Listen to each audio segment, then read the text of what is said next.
बिस्मिल्लाहिर्रहमानिर्रहीम एंड अस्सलाम वालेकुम माय डियर क्लास फेलो। अच्छा, आज का टॉपिक है pedigree analysis. Pedigree analysis actually genetics के अंदर आता है, यानी जब हम जेनेटिक्स की स्टडी करते हैं, जीन्स के बारे में स्टडी करते हैं, जेनेटिक डिसऑर्डर्स के बारे में स्टडी करते हैं। जिस तरह हम लोगों ने मेंटल क्लास पढ़े हैं, उसमें हम लोगों ने पनिट स्क्वेयर्स पढ़े, उसमें हमने टेस्ट क्रॉस पढ़ा, उसमें हमने जो है क्रॉस क्रिस क्रॉस पढ़ा। ठीक है, जनरेशन आते हैं उनकी फिर आपस में हम क्रॉस करते हैं। तो उसी तरह से पेडिग्री एनालिसिस भी हमारे पास है। अच्छा जी, पेडिग्री एनालिसिस क्या होता है? पेडिग्री एनालिसिस को अगर आप देखें तो पेडिग्री को एक्चुअली हम लोग टेक्निक भी बोल सकते हैं, इसको हम टूल भी बोल सकते हैं, इसको हम वे भी बोल सकते हैं। यानी पेडिग्री एनालिसिस एक ऐसा तरीका है, एक ऐसी टेक्निक है, ठीक है, एक ऐसा टूल है जिसकी मदद से, जिसकी हेल्प से हम लोग क्या करते हैं, हम लोग स्टडी करते हैं ह्यूमन इनहेरिटेड डिजीजेस को।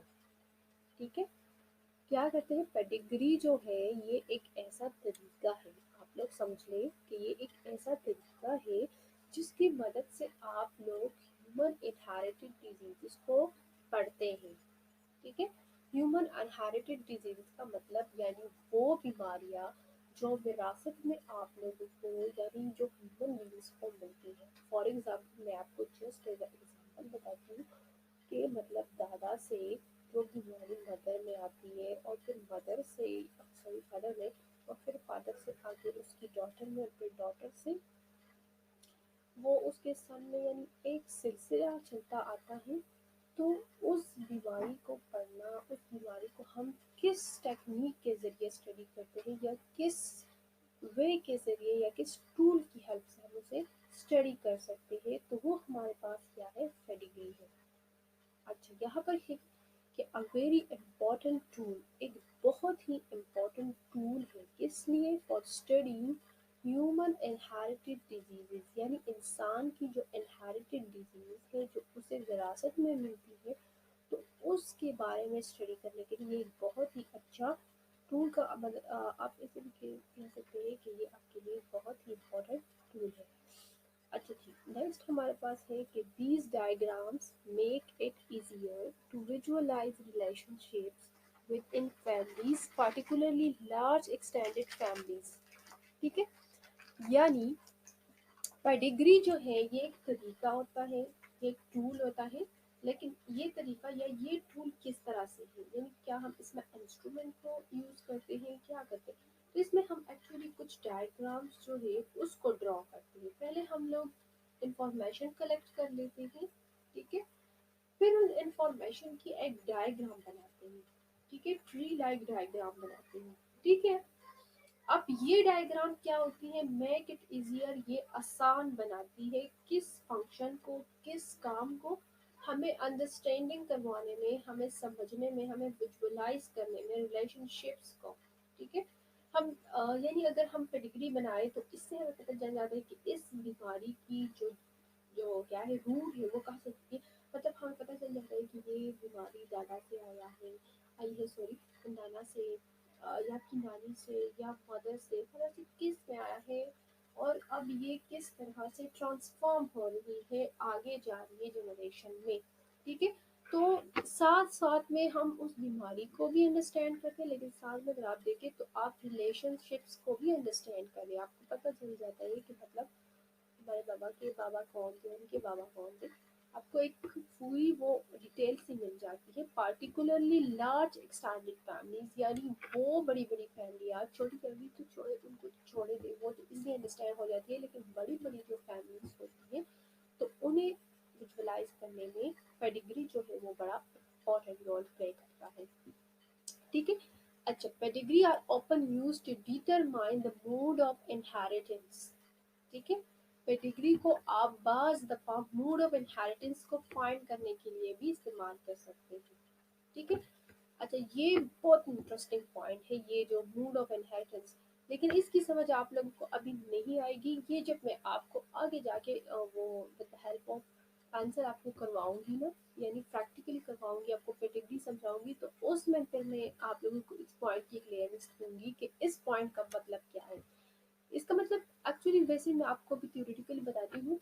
इस पॉइंट का मतलब ये है कि आपको पेडिग्री की मदद से आपको ये पता चल जाता है कि इस बंदे के अंदर ये जो बीमारी है, यानी जो इनहेरिटेड बीमारी है, ये एक्चुअली रिसेसिव फॉर्म में है या एक्चुअली डोमिनेंट फॉर्म में है। ठीक है, तो पेडिग्री आपको इस काम में भी हेल्प करवाती है। सबसे पहले ये एक इम्पॉर्टेंट टूल है, ये एक इम्पॉर्टेंट टेक्निक है, ये एक इम्पॉर्टेंट वे है जिसकी मदद से आप इंसान की जो विरासती बीमारियां हैं उनको आप स्टडी कर सकते हो। दूसरी, ये एक ऐसी डायग्राम होती है जिसकी मदद से आप फैमिली रिलेशनशिप्स को इजीली अंडरस्टैंड कर सकते हो, मोस्टली वो फैमिलीज जो कि बहुत ही एक्सटेंडेड है, यानी बड़ी बड़ी फैमिलीज। ठीक है।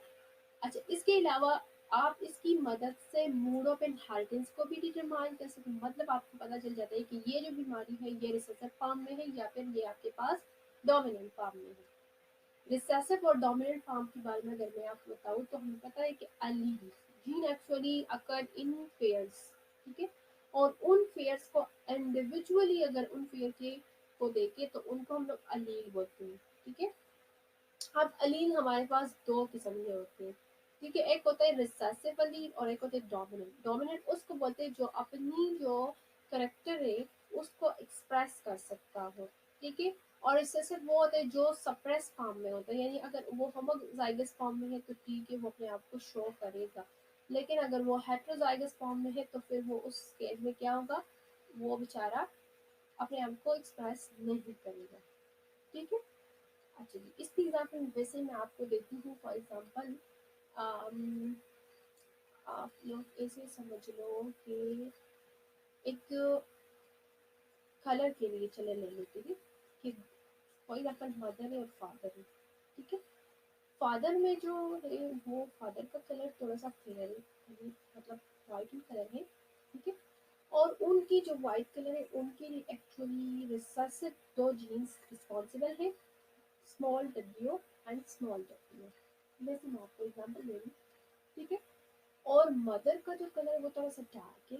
ठीक है, और उनके लिए जो है वो क्या है, डबल डी, जैसे ही यानी कि कैपिटल डबल डी जो है वो उसके लिए रिस्पॉन्सिबल। ठीक है, अब जब दोनों की क्रॉसिंग होती है और उनकी जो, फॉर एग्जाम्पल आपको मैं बताती हूँ कि उनका बेटा होता है, तो बेटे में जो फादर से करेक्टर आता है तो वो क्या होता है, वो रिसेसिव फॉर्म होते हैं, और मदर से जो करेक्टर आता है तो वो क्या होता है, वो डोमिनेंट यानी कैपिटल होते हैं, फादर से स्मॉल आते हैं।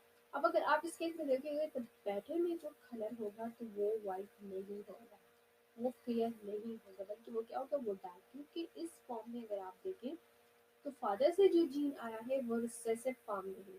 ठीक है, और रिसेसिव का तो मैंने आपको बता दिया कि वो अपने आप को एक्सप्रेस नहीं करता, बल्कि वो हमेशा डोमिनेंट के साथ अगर वो होगा, हेट्रोजाइगस फॉर्म में होगा तो वो सप्रेस रहेगा, यानी जो बेटे का कलर होगा तो वो हमारे पास डार्क होगा, क्योंकि मदर से जो जीन उसको मिला है तो वो हमारे पास डोमिनेंट है। ठीक है, इस तरह से आप लोगों को थोड़ी बहुत समझ आ जाएगी, लेकिन इसके प्रैक्टिकली मैं आपको करवाऊंगी जब, तो आप लोगों के जहन में ये पॉइंट बिल्कुल क्लियर हो जाएंगे। अब हम थोड़ा सा थ्योरेटिकली समझते हैं, फिर इंशाल्लाह नेक्स्ट वीडियो में मैं आपको प्रैक्टिकली भी करवाऊंगी, तब आप लोगों को बहुत अच्छे से समझ आ जाएगा। ठीक है, अच्छा जी, नेक्स्ट स्लाइड हमारे पास है कि व्हाई डू पेडिग्रीज। इसका मतलब ये है कि हम लोग क्यों पेडिग्री लेते हैं। इससे पहले तो मेंटल ने हमें 5 चार्ट्स, सॉरी फनेट स्क्वायर्स और चाई स्क्वायर्स के बारे में, अगर हम उनकी मदद से हम ह्यूमन इनहेरिटेड डिजीजेस को क्यों नहीं पढ़ते, हम फनेट स्क्वायर क्यों नहीं बनाते, हमें पेडिग्री की जरूरत क्यों पड़ी। ठीक है, तो यहाँ पर है कि Punnett squares and chi square test work well for organism that have large number of offspring and control mating, but human are quite different. यानी फनेट स्क्वायर और चाई स्क्वायर उस केस में आपके लिए बेस्ट है जहां पर आप जिस ऑर्गेनिजम्स की क्या कर रहे हैं उनके बारे में स्टडी करें, तो उनकी जो ऑफस्प्रिंग है वो लार्ज नंबर्स में हो। जिस तरह अगर आप फ्लावर्स को देख ले, या फिर आपने जिस तरह मेंडल्स ने क्या किया था, उसने फ्लावर के बारे में लिया था, उसने हाइट के बारे में लिया था, उसने वो जो फी प्लांट होते थे ना तो उनमें लिया था। तो उनकी अगर आप देखें तो उनकी कंट्रोल मैटिंग होती है। कंट्रोल मैटिंग होती है कि आप जिस तरह से जिसके साथ उसकी मैटिंग बताएं, मतलब वाइट को वाइट के साथ या वाइट का ब्लैक के साथ, तो वो आपकी कंट्रोल में हो।